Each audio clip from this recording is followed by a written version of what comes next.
그리스도 안에서 정말 복음 안에서 하나님의 자녀가 된 것이 얼마나 놀라운 축복인가 하는 생각을 오늘 말씀을 쭉 준비하면서 갖게 됐습니다.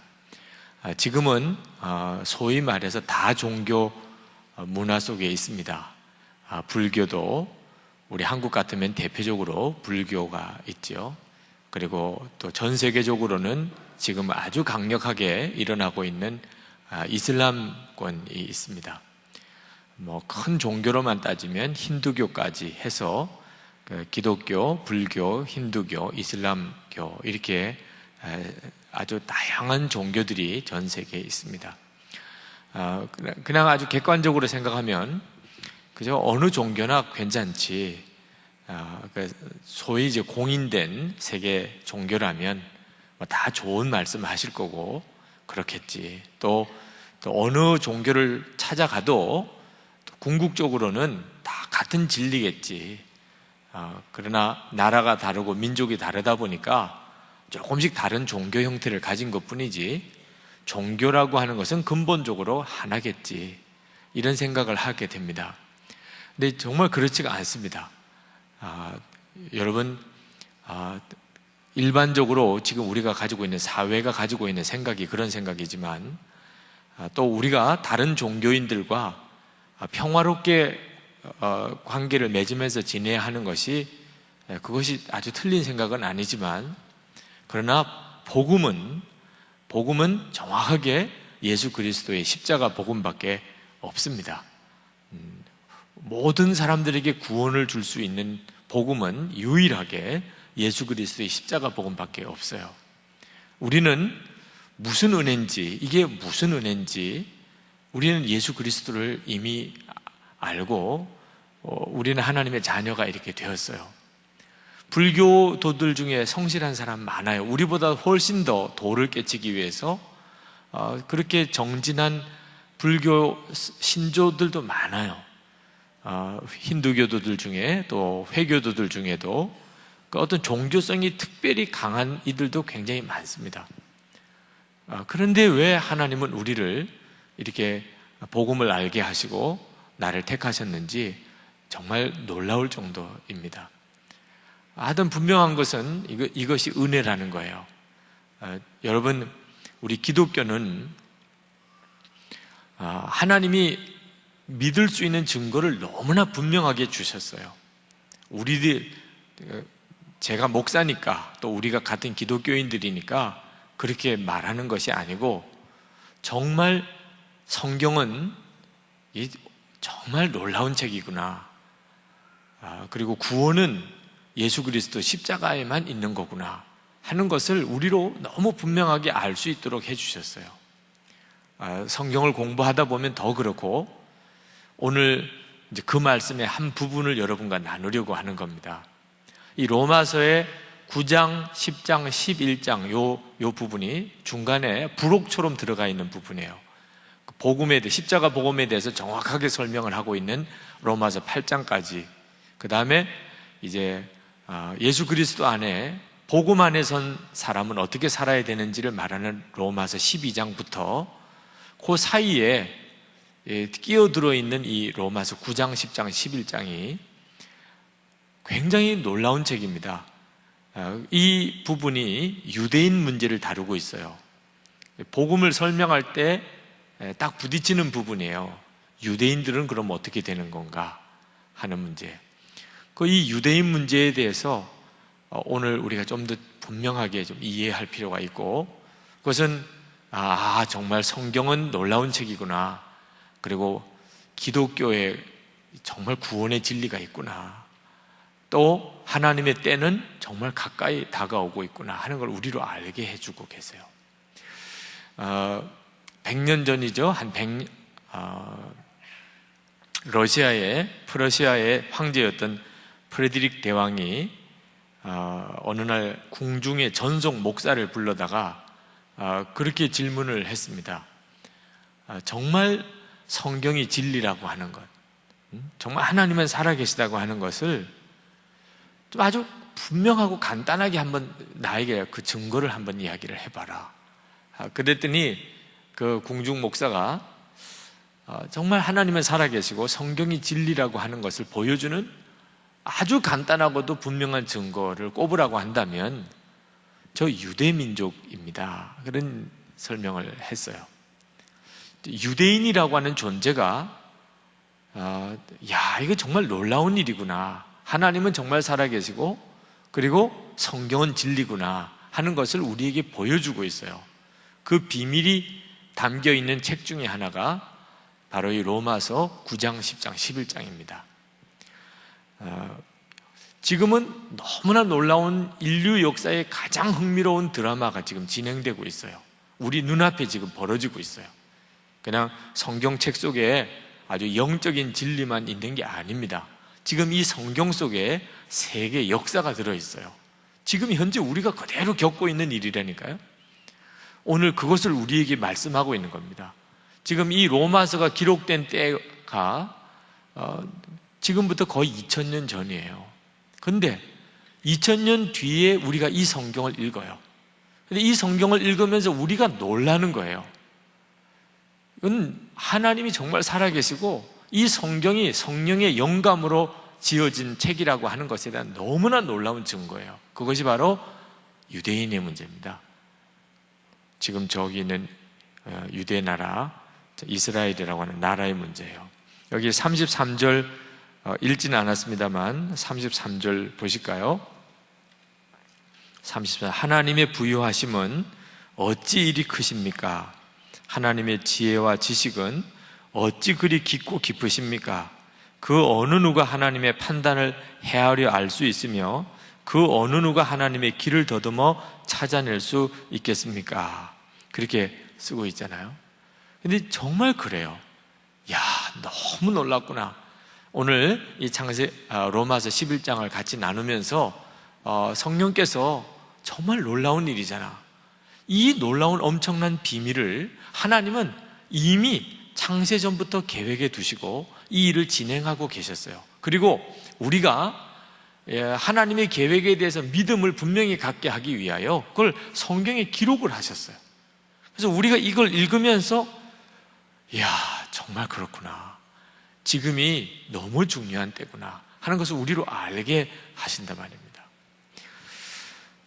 너무 서론이 장황한가요? 목사님 빨리 본론을 이야기하세요, 그러고 싶은 생각도 아마 있을 텐데 여러분이 좀 너무 무감각하게 들을까봐 제가 여러분의 주의를 좀 끌고 싶었습니다. 하여튼 로마서 9장, 10장, 11장은 유대인들이 정말 하나님이 택한 선민이었나, 정말 그랬나, 그랬다는 겁니다. 그러면 하나님이 택한 선민이 어떻게 예수님을 십자가에 못 박고 복음을 거부할 수가 있나? 그것은 유대인들이 하나님이 택하심을 잘못 이해했기 때문이라는 겁니다. 그러니까 하나님은 유대인을 분명히 구원을 위해서 택하셨어요. 그거는 유대인만 아니고 우리도 마찬가지고, 유대인은 택함을 받았지만 그렇다고 해서 그 유대인들이 죄가 없는 건 아니에요. 그들도 동일하게 하나님의 십자가 은혜가 필요한 백성입니다. 왜? 본성적으로는 여전히 죄인이에요. 그러면 유대인을 택했다고 하는 게 무슨 뜻이냐? 유대인들은 사명을 위하여 택함을 받은 거예요. 그러니까 온 인류에 하나님의 구원의 복음을 드러내고 증거하기 위해서 메시아가 나실 백성이고, 그리고 모든 이방 민족을 위한 중보자로, 제사장 민족으로 유대인들이 택함을 받은 겁니다. 그러니까 하나님이 모든 민족 중에 어느 한 민족을 택해서 하나님이 이 세계 복음화, 인류의 구원의 문제를 이루시는 거죠. 왜 하필이면 유대인일까? 우리를 택하면 얼마나 좋았을까? 그죠? 저도 그렇게 좋았으리라고 생각해요. 하나님이 우리 한민족을 그 일을 위해서 택하셨으면 참 좋았으리라. 그러나 이 하나님의 택하심에 있어서만큼은 하나님의 경륜이 있으신 거예요. 그러나 유대인이 뭘 잘나서 그랬나? 그건 성경은 아니라고 그럽니다. 그건 은혜로 되었다고 해요. 전적으로 하나님의 은혜라고 하는 말은 자격이 없는 사람이 말할 수 없이 놀라운 하나님의 축복을 받은 경우를 은혜라고 그러죠. 그런 뜻에서 보면 유대민족은 자격이 없는 사람들이 모양이구나, 이런 뜻으로도 해석이 돼요. 하나님이 그 유대민족을 택한 거 보면 하나님이 정말 하나님은 은혜로우시구나, 이런 걸 우리에게 알게 하기 위해서 그렇다는 겁니다. 그래서 유대인이 전 세계에서 제일 미움을 많이 받는 민족 중에 하나입니다. 오죽했으면 세계 제2차 대전 때 학살을 당했을 거야. 그 많은 민족 중에 유대민족이 학살을 당했단 말입니다. 미움을 샀어요. 유대인을 하나님이 사랑하신 거 보면 하나님 은혜로우시네, 그죠? 여러분 중에 여러분들끼리도 한번 제가 예수 믿고 하나님의 자녀 된 거 보면 진짜 하나님의 은혜가 많으신가 봐, 이런 사람 혹 있습니까? 여러분들이 느끼기에 쟤는 지옥에 가야 마땅한데 쟤도 구원받은 거 보면, 그래서 우리랑 같이 예배 드리는 거 보면 그것만 가지고도 나는 감동을 받아, 이런 사람 혹시 있어요? 유대인이 그랬단 말이에요. 유대인이 하나님이 유대인을 사랑하여 택한 거 보면 진짜 하나님은 은혜로우신 분이에요. 그래서 택함을 받은 거예요. 그랬다고까지 표현할 정도로. 하나님이 유대인을 좋아서 택한 것도 아니고 너무 사랑스럽기 때문에 택한 것도 아니고 온 인류 모든 민족을 구원하는 일에 하나님이 쓰시는 도구가 되라고 하나님 택하셨는데, 유대인들이 그 택함에 대하여 잘못 해석을 한 거예요. 자기들은 하나님이 사랑해서 무조건적으로 우리는 어떠하든지 구원하시기 위해서 택하셨고, 이방인들은 전부 지옥의 불쏘시개로 만들려고 택하셨다, 이런 영적인 교만이 생겨서 축복의 통로가 되어야 할 민족이 오히려 하나님의 모든 축복을 자기들만 가로채는 영적인 교만에 사로잡혔어요. 그리고 하나님이 유대인을 택한 것은 하나님이 얼마나 은혜로우신가를 보여주시기 위함인데도 유대인들은 자기 열심을 가지고 하나님의 의의 수준에 이르려고 그렇게 발버둥 쳤습니다. 그러니까 율법 지키는 것으로 의로워질 수 있다고 생각하고, 그러니까 십자가 복음이 받아들여지지 않는 거예요. 무조건적인 용서, 그리고 모든 민족을 향한 하나님의 사랑, 이런 개념 자체가 유대인들에게 너무 힘든 겁니다. 하나님은 아주 선별해서, 그리고 율법을 잘 지킴으로 하나님이 특별히 더 사랑하고, 율법 없는 백성들은 하나님이 아주 무시하고 생각도 하지 않는 그런 하나님이라고만 생각을 했어요. 그래서 하나님이 온 인류를 위한 구주를 주셔도 유대인들이 가지고 있는 그 생각에 도무지 예수님을 받아들일 수가 없었던 겁니다. 그래서 예수님을 십자가 못 박게 되고 그 십자가 복음을 유대인들이 거부하게 됩니다. 그건 하나님이 그렇게 만드신 게 아니고 유대인들이 영적으로 그렇게 교만해졌기 때문에. 그래서 이제 복음이 이방인에게로 가게 되죠. 거기까지가 이제 9장에서 10장까지의 이야기입니다. 자, 그러면 하나님이 택하셔놓고 이제 유대인들은 버리셨나? 하나님께서 유대인들은 아주 버리신 건가? 지금 꼭 그래 보이죠?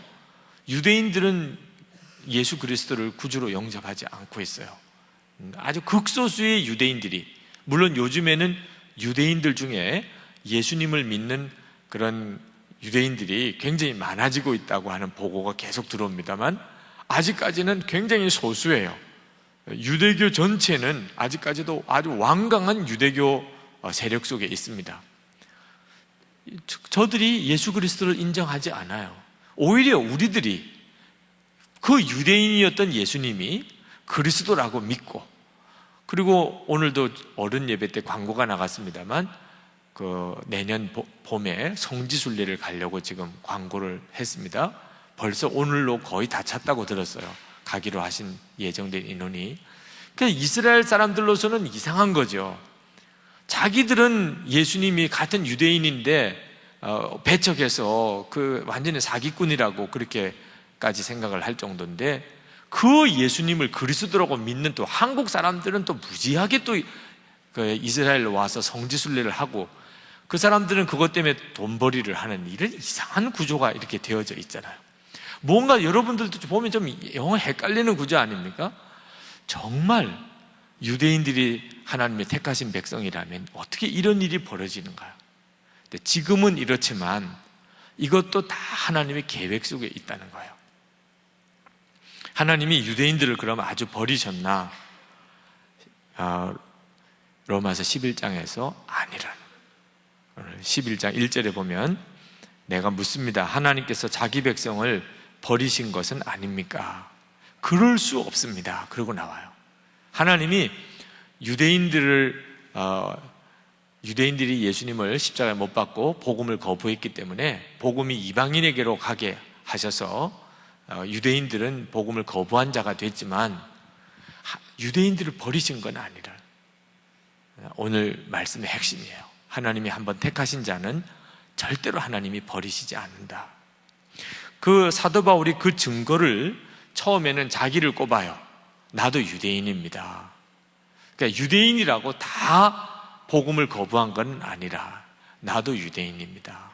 그 1절에, 그 다음에 2절부터 4절까지 걸쳐서 엘리야 선지자의 예를 듭니다. 엘리야 선지자가 그 바알 또 아세라 우상을 숭배하던 이스라엘 백성들이 하나님의 택한 백성이지만 전부 우상 숭배로 빠졌어요. 아합과 이세벨 때문에 하여튼 이스라엘 전체가 영적으로 타락했어요. 근데 이 엘리야가 하나님에 대한 믿음을 회복시키려고 그렇게 영적으로 무던히 애를 쓰고 싸웠지만 나중에 엘리야도 지쳤어요. 갈멜산에서 하늘에서 불이 내리는 엄청난 사건까지 벌어졌지만 아무것도 변한 게 없는 것처럼 보이는 거예요. 엘리야가 하나님 앞에서 차라리 죽고 싶다고 그랬어요. 죽고 싶다. 그때 엘리야가 무슨 말을 했냐면, 하나님, 나 혼자밖에 안 남았습니다. 그런데 나마저도 죽이려고 그럽니다. 하나님, 이게 어떻게 된 겁니까? 하나님 정말 이 백성을 버리신 겁니까? 그렇게 막 탄식했어요. 그때 하나님께서 엘리야에게 하신 말씀이, 내가 7,000명이나 남겨두고 있다. 내가 이스라엘 백성들을 아주 버린 거 아니야. 너는 너 혼자인 것처럼 느껴지지만 이 이스라엘 백성들 안에 내가 아직도 바알에게 머리 숙이지 않은 7,000명을 남겨두고 있다는 말씀을 하셨어요. 그러니까 사도 바울이 지금 유대인이 예수님의 복음을 아직은 받아들이고 있지 않는 것 같아도 그 유대인들이 전부 그런 건 아니란 말입니다. 그 유대인들 중에는 남아있는 자들이 있어요. 복음의 그루터기가 되는, 지금 분명히 그래요. 유대인들 중에 아주 강력한 복음 사역자들이 많습니다. 그들이 예수님에 대한 복음을 전부 거절하고 있는 게 아니에요. 하나님이 남겨주신 자가 있습니다. 근데 이것이 은혜로 되었다는 거예요. 하나님의 은혜로. 그러니까 이스라엘 백성들이 그렇게 완악한데, 영적으로 교만하고 하나님의 뜻 이해 못하고, 그런데 뭐가 또 이뻐서 그 백성을 그냥 그렇게 긍휼히 여기시나? 포기해 버리시지. 그럴만 해요. 그러나 하나님은 한번 택하신 백성을 절대로 포기하지 않으신다. 하나님은 반드시 그들을 붙들어주고 계신다. 그게 은혜예요. 은혜. 하나님이 은혜로우신 분이라는 것을 보여주기 위해서 이스라엘 민족 안에 하나님이 남은 자를 세워두셨다는 겁니다. 반드시 하나님 그걸 회복시키세요. 지금은 유대인들이, 유대민족이 예수님을 영접하고 그들이 주님께로 돌아올 가능성이 거의 없어 보이지만 워낙 유대가 완강해요. 그러나 하나님은 반드시 그들을 돌아오게 하십니다. 그 나머지 유대인들은 완악해졌어요. 7절부터 10절까지 보면 유대인들이 남겨져 있는 사람들이 있지만 남아있는 유대인들은 완고해졌어요. 7절 하반절에 그 나머지 사람들은 완고해졌습니다. 성경에 이렇게 기록된 바와 같습니다. 하나님께서 그들에게는 혼미한 영을 주셨으니 오늘까지 그들은 눈이 있어도 보지 못하고 귀가 있어도 듣지 못합니다. 다윗도 다음과 같이 말하였습니다. 그들의 밥상은 그들에게 올무가 되고 덫이 되어라. 그들은 걸려 넘어지고 보복을 받아라. 그들의 눈은 어두워져서 보지 못하게 되어라. 그들의 등은 언제나 굽어 있어라. 이스라엘 백성들 중에 하나님이 택하여 남겨둔 사람들 외에는 전부 마음이 완전히 돌덩어리처럼 굳어져서 이상할 정도로 복음을 들어도 받아들여지지 않고 믿어지지 않고 그리고 복음을 배척하는 자가 됐다는 겁니다. 정말 뭐라고 설명이 안 될 정도로 유대인들이 그렇게 완강하게 복음을 거부했어요. 그래서 초대교회 때 복음이 이방인에게로 가게 됩니다. 유대인들이 도무지 안 받아들이니까. 그런데 여기에는 하나님의 계획이 있었어요. 무슨 계획이냐면 유대인들이 복음을 거절한 것 때문에 복음은 이방인들에게로 급속하게 나가게 됩니다. 그래서 하나님이 이 복음이 모든 이방인들에게 전해져서 정말 땅끝까지 그 복음이 가도록 하나님이 계획하셨던 거라는 거예요. 그러니까 유대인들의 마음을 돌덩어리처럼 굳어지게 만든 역사가 하나님이 그렇게 하셨다는 거예요. 그래서 예수님이 제자들에게 전도를 하게 하면서 아주 중요한 복음 전도의 전략을 말씀하셨는데 그게 뭐냐면 어디 가서 복음을 전할 때 받아들이는 사람에게는 가서 머물러서 복음을 전하지만 거부하는 사람에게는 빨리 나가라. 복음을 전했는데 받아들이지 않아요. 그러면 빨리 가라는 거예요. 딴 쪽으로, 딴 마을로. 너무 거기에 연연하지 말고 갈 때도 그냥 가지 말고 아예 신발에 있는 먼지까지 다 털어버리라. 아주 그래 잘 먹고 잘 살아라. 그러고는 빨리 다른 마을로 가라는 거예요. 받아들이는 마을에게는 사람들에게는 열심히 복음을 전하고 안 받아들이면 툴툴 털어버리고 또 딴 쪽으로 가라. 그게 예수님이 제자들에게 말씀하신 전략이에요. 조금 이상하죠? 복음 받아들이지 않으면 막 가서 바짓가랑이도 붙잡고 또 눈물로도 흘리고 그리고 그러면 어떻든지 복음을 받아들이도록 애쓰라 그러셨을 것 같은데 주님은 그렇게 하지 않고 그냥 받아들이지 않으면 빨리 다른 쪽으로 가라 그런 말씀을 하셨어요. 이걸 열린문 선교 정책이라고 선교 전략 중에 중요한 전략의 하나로 꼽기도 합니다. 예수님께서 제자들에게 이렇게 말씀하신 것은 주님의 복음이 전 세계로 급속하게 퍼져나가기 위하여 우리 주님이 가지고 있었던 어떤 전략이었던 것이죠. 그러니까 유대인들이 받아들이지 않으면 너무 연연하지 말고 빨리 이방인에게로 가라는 거예요. 유대인에게 너무 연연하지 말라. 그때 당시에 전도자들은 전부 유대인들이었어요. 120문도가 그랬잖아요. 그들은 스스로가 유대인입니다. 근데 유대인들은 이방인들을 너무너무 싫어해요. 기독교인들도 마찬가지입니다. 처음에는 그들이 이방인에게 복음 전하는 게 너무 어려웠어요. 베드로가 고넬료에게 복음을 전하는 게 얼마나 어려웠는지 아십니까? 그래서 베드로가 꿈을 여러 번 꿨대요. 더러운 거 나는 손도 안 댑니다. 요바의 시몬의 집에 옥상에서 베드로가 환상을 볼 때 하나님이 그 광주리에 아주 온갖 짐승들을 다 달아 내려 주시는데 전부 유대인들은 안 먹는 짐승들이에요. 그러니까 먹으라고 그랬는데 안 먹는다고 그래요. 내가 깨끗하다고 그랬는데 왜 너가 더럽다고 그러느냐. 그 꿈을 꾸고 난 다음에 고넬료로부터 사람 보낸 사람이 왔어요. 아, 이방인들에게로 가라고 하는 모양이구나. 그래서 겨우 이방인에게로 간 거예요. 그러니까 처음에 예수님의 제자들은 이방인에게로 나아가는 일이 스스로 생각 속에는 상상도 못할 일이었는데 하나님이 그렇게 하시는 거예요. 그러니까 유대인이 안 받아들임으로 그들이 이방인에게로 빨리 가게 만드신 겁니다. 그렇게 만드셨어요. 12절 한번 보실까요? 같이 12절 한번 같이 읽겠습니다. 혹시 세번역 표준 세번역 성경 가지고 있으면 여러분 같이 한번 읽으실까요? 이스라엘의 허물이 세상의 부요함이 되고 이스라엘의 실패가 이방 사람의 부요함이 되었다면 이스라엘 전체가 바로 설 때는 그 복이 얼마나 더 엄청나겠습니까? 이게 하나님의 계획인 거예요. 이스라엘이 복음 안에서 그들이 완고해져서 그들이 하나님의 이 복음 전도 계획에 그들이 벗어나게 됐어요. 그것 때문에 이방인들에게 복음이 전해진 거예요. 그런데 이것이 나중에 이스라엘이 다시 돌아오게 하는 것이 하나님의 계획이에요. 이 복음이 결국은 이스라엘에게로 돌아오게 되는 거. 그래서 이스라엘 사람들이 다시 이제 복음을 받아들이게 되면서 이 복음 전도의 전체 하나님의 계획이 완성이 되게 됩니다. 이 비밀이 이 로마서 11장에 정확하게 나오고 있어요. 하나님이 이 과정에서 정말 기적과 같은 일을 이루실 거라는 겁니다.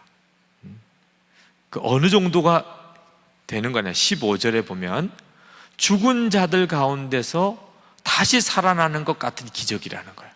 그러니까 유대인들이 다시 예수님을 받아들이는 것, 복음을 받아들이는 것은 마치 죽은 자가 다시 살아나는 것과 같은 이런 역사가 될 것이라. 그러니까 다시 말하면 믿어지지 않는 일이에요. 그런 일이 일어날까 상상도 못할 일이에요. 그런 일이 일어나게 될 거라는 거예요. 근데 여러분 한번 생각해 보세요.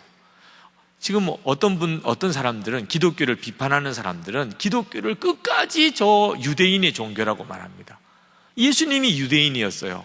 구약이 유대교에서 나온 겁니다.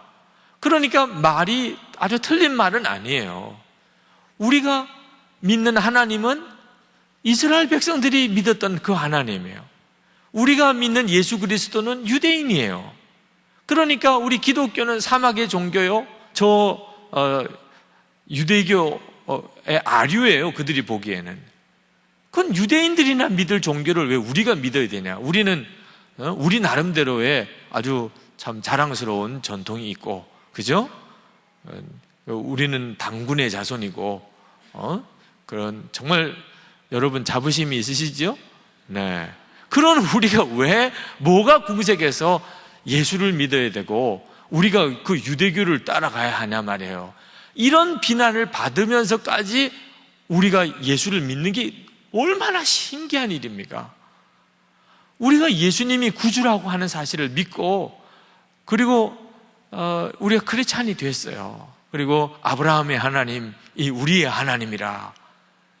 그 말도 어떻게 들어보면 정말 이상한 말이죠. 아브라함의 하나님이 저 유대인들의 하나님이지 왜 우리의 하나님이에요? 이것 자체가 기적이죠. 사실 2000년 전만 해도 있을 수도 없는 일이었어요.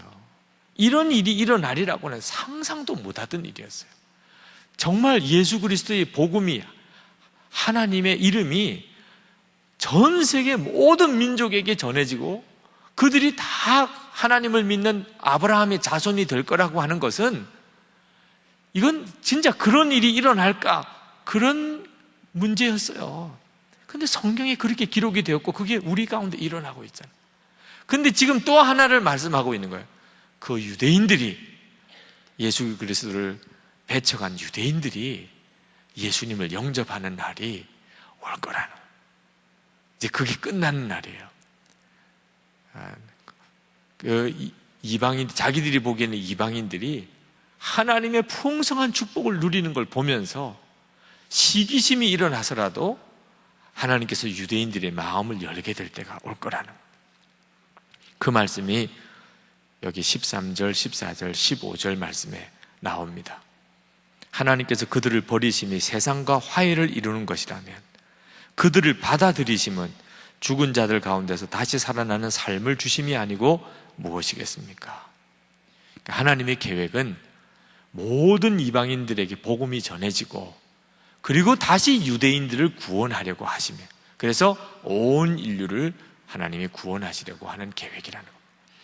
16절부터 21절까지 말씀은 그러므로 이방인들에게 말합니다. 이방인 크리스찬들에게, 유대인이 아닌 크리스찬들에게 여러분들이 절대로 교만하지 마십시오.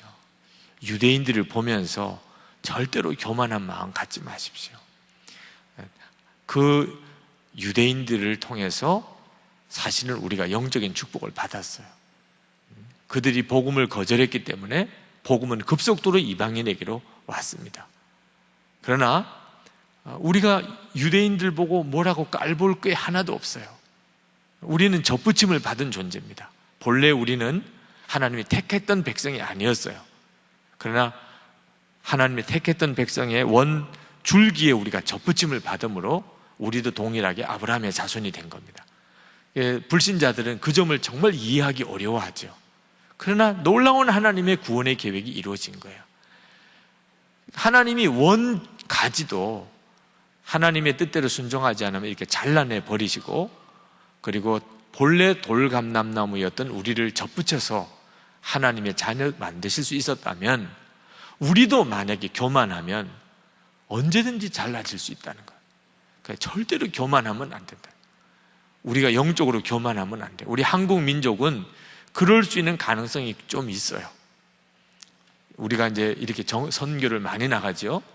우리가 뭐 듣기 좋은 말이기 때문에 자주 합니다만, 지금 현재 전 세계에 선교사를 두 번째로 많이 보내는 나라가 됐어요. 한국처럼 복음이 이렇게 강하게 부흥된 나라가 또 없어요. 뭐 한국 교회처럼 기도 많이 하는 나라가 없어요.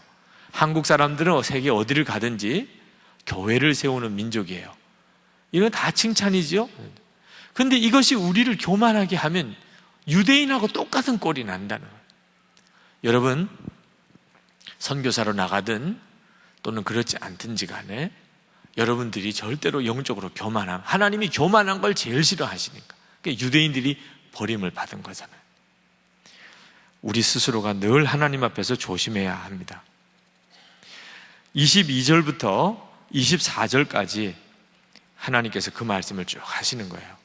하나님은 하나님의 구원의 역사를 위해서 정말 하나님 앞에 전심으로 믿음으로 반응하는 사람들은 택하시고, 그렇지 않은 사람은 하나님은 제하시는 하나님이시니까, 유대인들도 그렇게 하셨다면 우리들도 잘못하면, 영적으로 교만하면 그리 하신다는 거예요.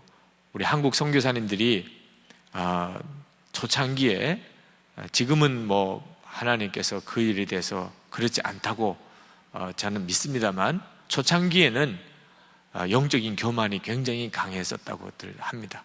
그래서 피선교지에 가서 마치 우리는 군림하는 사람들처럼, 그리고 한국 교회에서 온 선교비 가지고 그 선교지에 있는 사람들을 가지고 마치 우리가 부리는 것처럼, 이런 사례가 왕왕 있었어요. 아마 그것 때문에 IMF라고 하는 어려움이 왔다고 그렇게 표현하시는 분도 있어요. 한국 교회를 다루시는 거죠. 선교사님들이 그때 얼마나 많이 다시 한국으로 돌아왔는지 모릅니다. 왜냐하면 선교비가 다 끊어져 버리고 말았습니다. 하나님이 그때 우리 한국을 다시 한번 다루셨어요. 그럴 수 있는 가능성이 우리에게는 항상 있습니다. 조심해야 하는 거죠. 자, 그러면서 이제 이 로마서 11장에서 우리에게 아주 중요한 말씀들을 하고 계세요. 이 로마서 9장, 10장, 11장의 총 결론인데 25절에 같이 읽겠습니다. 25절. 형제 자매 여러분, 나는 여러분이 이 신비한 비밀을 알기를 바랍니다. 그것은 여러분이 스스로 현명하다고 생각하는 일이 없게 하려는 것입니다. 그 비밀은 이러합니다. 이방 사람의 수가 다 찰 때까지 이스라엘 사람들 가운데서 일부가 완고해진 대로 있으리라는 것과, 여기에 이방인의 수가 찰 때까지라는 말이 나와요. 그러니까 하나님이 유대인들의 마음을 이렇게 완악하게 하신 것은 때가 있어요. 무슨 때냐면 이방인의 수가 찰 때까지예요. 그러니까 구원해야 될 모든 민족이 그 구원받을 수가 있어요. 그러니까 그냥 역사는 그냥 이렇게 흘러가는 게 아닙니다. 이방인의 수가 차는 때까지 역사는 지금 진행되고 있는 거예요. 이 이방인의 때가, 이방인의 수가 다 찰 때까지가 언제일까? 예수님도 그런 표현을 쓰셨어요. 누가복음 21장 24절에 보면은 그들이 칼날에 죽임을 당하며 모두 이방에 사로잡혀 가겠고, 예루살렘은 이방인의 때가 차기까지 이방인들에게 밟히리라 하는 말씀. 그러니까 여기 예수님도 이방인의 때라는 말씀을 하셨어요. 그러니까 지금이 어느 때냐면 이방인의 때예요.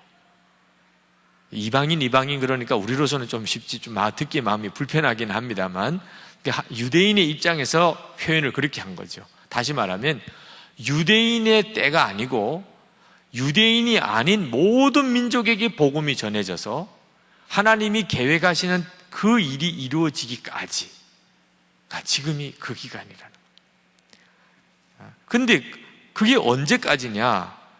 성경에 보면 예루살렘이 이방인에게 밟히고 있는 때예요. 이방인의 때가 언제냐? 예루살렘이 이방인에게 완전히 밟혀 있을 그때까지가 이방인의 때라는 겁니다. 자, 이방인의 때가 그러면 지금 우리가 생각하면 아주 참 중요한 때에 있는데, 그 예루살렘이 지금 이스라엘이 다스리고 있어요? 이방인이 다스리고 있어요? 정치적으로는 이스라엘의 땅입니다. 그러나 아직도 그 이스라엘의 핵심이라고 하는 성전 자리는 유대교가 차지하고 있어요. 지금 예루살렘에 가보면 거기에 그 마호멧의 승천을 기념하는 그런 이슬람 회교 성전이 있습니다. 오마르 성전, 바위돔 성전이라고 하는 황금 사원이 거기에 있어요. 그러니까 이스라엘이 지금은 분명히 이스라엘 영토 안에 있습니다. 자, 그런 거 보면 예언이 이제 이스라엘의 때가 지나고 있는 거예요. 그렇지만 그렇게 또 보기 어려운 것이 그 성전 자리만큼은 여전히 회교도 사원이 있어요. 그리고 거기는 회교도가 관리하고 있습니다. 이스라엘이 한순간에 탱크로 밀어붙이면 금방 자기 땅이 될 수 있어요. 근데 이스라엘이 그렇게 하지 않는 거예요. 왜? 그건 엄청난 전쟁을 말하는 거니까. 이스라엘이 자기 땅 속에 들어와 있지만 아직은 손을 대지 않습니다. 그냥 회교 성전이 거기 있어요. 그러니까 여러분, 지금이 너무너무 중요한 그 역사의 분기점이 있는 거예요. 예루살렘이 한편으로는 이스라엘이 차지했어요, 이제 다시. 그러나 아직까지 완전히 회복된 것은 아닌 때에 있어요. 하나님의 역사에 있어서 우리가 얼마나 중요한 시기에 있나 하는 것을 알 수가 있죠. 성경을 가만히 읽어보면 이방인의 때가 끝날 때는 세 가지 중요한 예언이 이루어지는데, 하나는 복음이 모든 민족에게 전해지는 거예요. 복음이 모든. 두 번째는 이스라엘의 영적인 회복이 일어나요. 그리고 세 번째, 예수님이 재림에 오십니다. 그것이 성경이 말하고 있는 예언이에요. 근데 이 이스라엘이 회복되는 사건 속에 이제 이스라엘이 영토는 회복을 했어요. 세계 제2차 대전을 계기로 해서 이스라엘이 그 땅에 다시 돌아오게 됐습니다. 이것도 정말 놀라운 일이에요. 역사의 중요한 징조입니다. 그리고 거기에 나라가 섰어요. 이스라엘이라고 하는 나라가. 그런데 아직까지 영적으로는 회복되지 않았어요. 이스라엘이 아직 공식적으로 기독교를 배척합니다. 여러 가지 이유 때문에 그렇게까지 심하게는 안 해도 아직 이스라엘이 공적으로 기독교 선교사를 받아들이거나 그들이 주님께로 돌아오는 역사가 일어나지는 않아요. 물론 옛날과 비교하면 말할 수 없는 비율로 유대인들 중에 기독교인이 되는 이율이 많아지고 있다고 지금 보고가 들어오고 있어요. 요즘에 들어서 급격히 그런 현상들이 일어나고 있어요. 조만간에 유대인들이, 이스라엘 사람들이 예수님에 대해서 마음의 문을 여는 역사가 일어나요. 이번 이 아이옵 컨퍼런스가 우리 교회에서 열리는데 24시간 기도의 집이 운영됐는데 예루살렘에 4개의 기도집이 24시간 기도집이 열렸어요. 최근이에요. 다 이스라엘의 사방에, 이스라엘의 동서남북에 4군데의 24시간 기도의 집이 예루살렘에 세워졌어요. 다시 오실 주님을 거기서 계속해서 노래하고 기도하고 하는, 너무 놀라운 일이죠. 하나님이 하시는 일 아니라면 이건 있을 수가 없는 일이에요. 얼마 전까지만 해도 상상도 할 수 없는 일이에요. 그 일이 지금 이스라엘 안에 일어나고 있는 겁니다.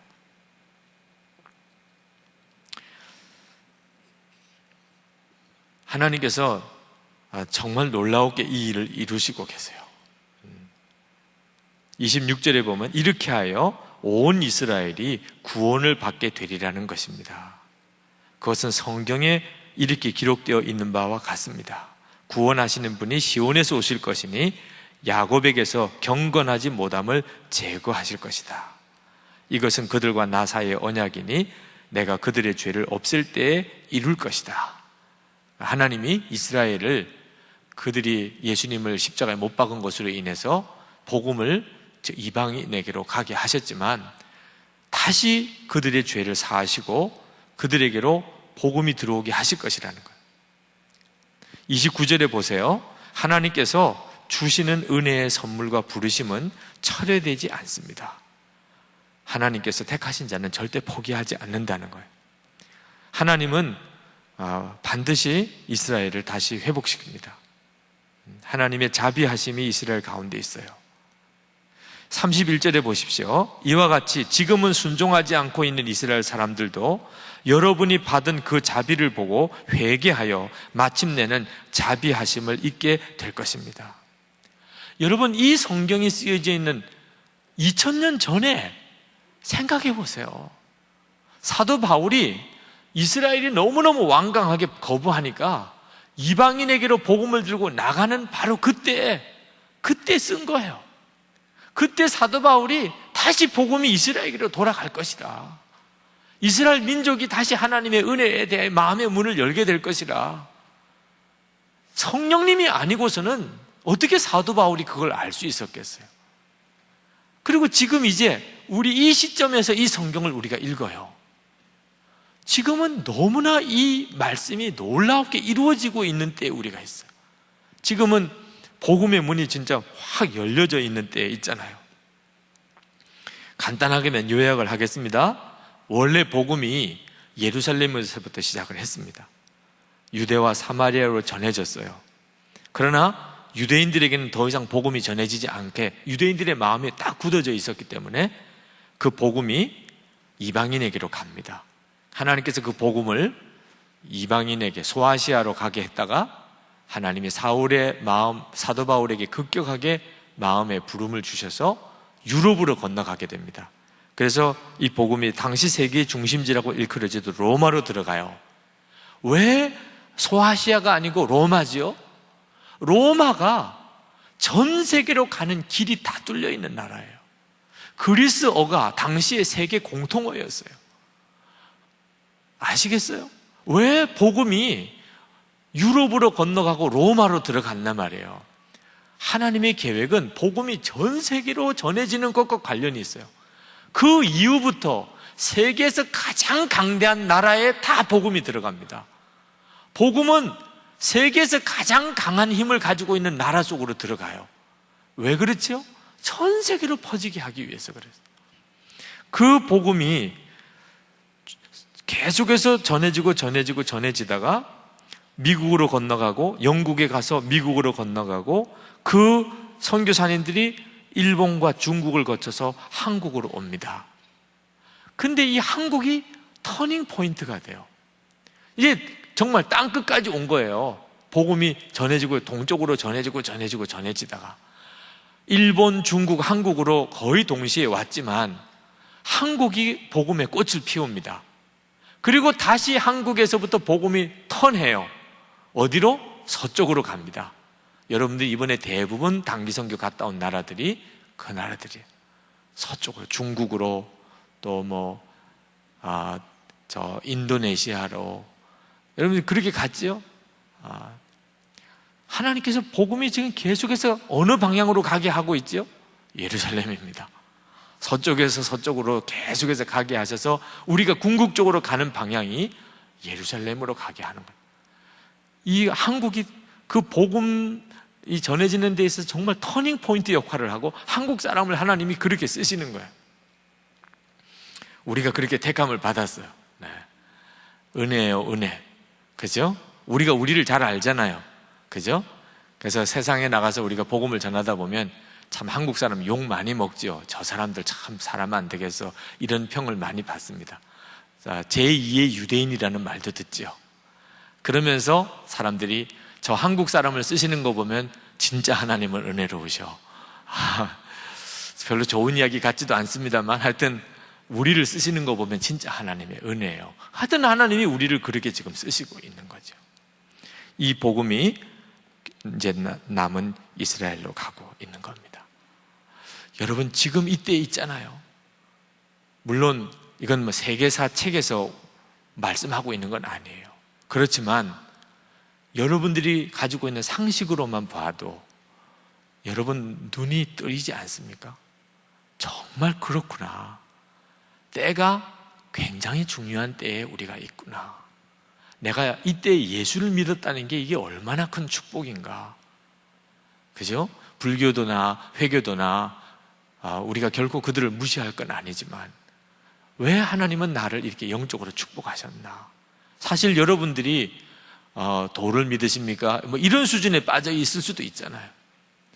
그 정말 회심해서 돌아오기까지가 얼마나 많은 시간이 걸리겠어요. 그런데 여러분은 이미 복음의 중심에 들어와 있습니다. 이 로마서 11장에서 사도 바울은 정말 너무나도 안타까운 고백을 하고 있는, 자기가 유대인인데 유대인에게서도 복음의 촛대가 옮겨져서 이방인으로 가고 있는 자기 이방인의 사도로 부름을 받았어요. 그래서 유대인을 버려두고 이방인에게로 가면서 성령의 감동하심으로 이 복음이 결국은 땅끝까지 모든 민족에게 전해지고 다시 유대인으로 올 거다. 그걸 성령님이 가르쳐 준 거예요. 아마 3층천에 올라가서 본 것인지도 몰라요. 3층천에 올라갔을 때 이 복음의 비밀, 완성되어지는 복음의 모든 것을 사도 바울은 다 보았잖아요. 그 일이 이루어집니다. 우리들로 하여금 계속해서 이렇게 단기 선교를 나가게 하는 게 도대체 무엇 때문이죠? 우리는 중국을 이 일의 한 거점으로 생각을 해요. 하나님의 계획에 한국, 다음에는 중국을 통하여 예루살렘으로까지. 세계 복음을 전하기 위해서는 하나님이 중국을 쓰셔야만 되는 이유가 수가 워낙 많아요. 중국 사람들이 수가. 한국 사람은 하나님이 특별하게 택해 썼지만 아무리 막 다 긁어 모아도 한계가 있어요. 수가. 그리고 한국이 또 그만큼 경제적으로 발전한 바람에 좀 느긋해졌어요. 근데 중국은 고난받은 크리스찬들입니다. 말할 수 없는 고난을 받았어요. 그래서 중국 사람들은 회교권에 들어가서 복음을 전하기에 잘 준비된 사람들이라고 흔히들 평가를 합니다. 그래서 지금 중국 안에 회교권 선교를 위해서 많은 하나님의 사람들이 또 일어나고 있어요. 그 일을 한국 선교사님들이, 한국 교회가 돕고 있어요. 그래서 함께 Back to the 예루살렘을 향하여 가고 있는 겁니다. 여러분, 그 자리에서 여러분은 무엇을 할 것입니까? 우리가 그냥 괜히 이렇게 사는 게 아니에요. 그냥 열심히 공부하고 좋은 직장 얻고 그리고 정말 마음에 드는 사람 만나서 저 푸른 초원 위에 집을 짓고 그리고 한평생 행복하게 사는 게 우리 목적이 아니라고 말해요. 하나님께서 보여주신 이 역사의 비밀을, 복음의 비밀을 여러분이 이제 눈 떠야 하는 거예요. 그래서 여러분이 기도를 하더라도 하나님, 그 일을 위하여 하나님 나를 쓰십시오. 여러분이 그렇게 입으로 고백하고 나아가야 합니다. 오늘 말씀을 다 드리지는 못했습니다만 북한도 그래요. 북한과 우리 한국, 남한과의 관계가 꼭 이 유대인과 이방인 관계 비슷해요. 본래는 북한이 축복을 받았어요. 신천이라고 하는 읍에는 80%가 기독교인이었으니까 동방의 예루살렘이라고까지 평양은 말했어요. 그런데 한순간에 북한의 선교의 문이 닫히고 다 남한으로 내려왔어요. 그런데 어떤 분이 말합니다.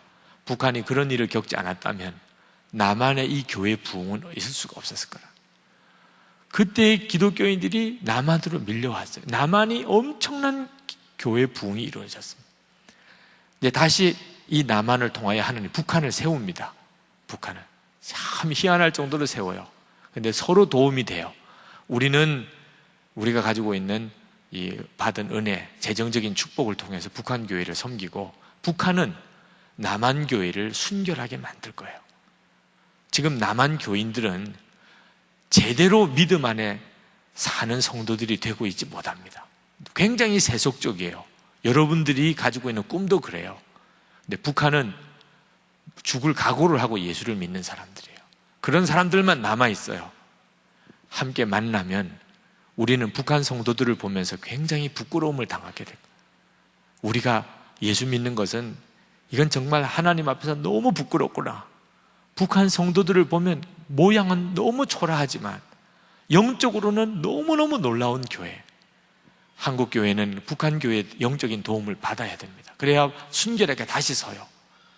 북한은 우리 한국 남한 교회를 도움을 받고 함께 연합해서 다시 주의 오심을 준비하는 교회가, 한국 교회가 서게 되는 거죠.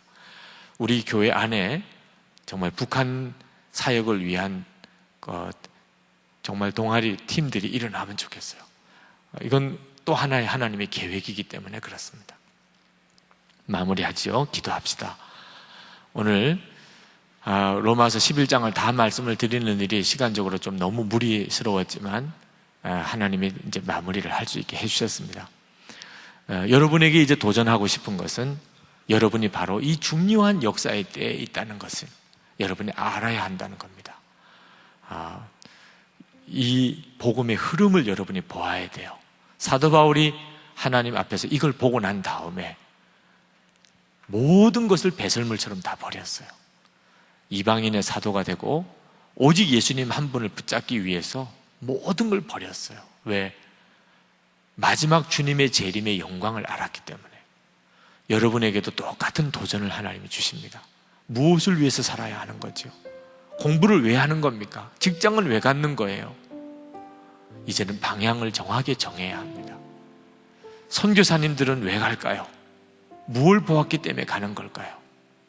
여러분들도 바로 이 사명을 위한 여러분의 인생 방향을 정해야 합니다. 기도합시다. 하나님, 제게 계속해서 눈을 열어주십시오. 역사의 비밀을 주님 제게 깨닫게 해주십시오. 기도합시다. 은혜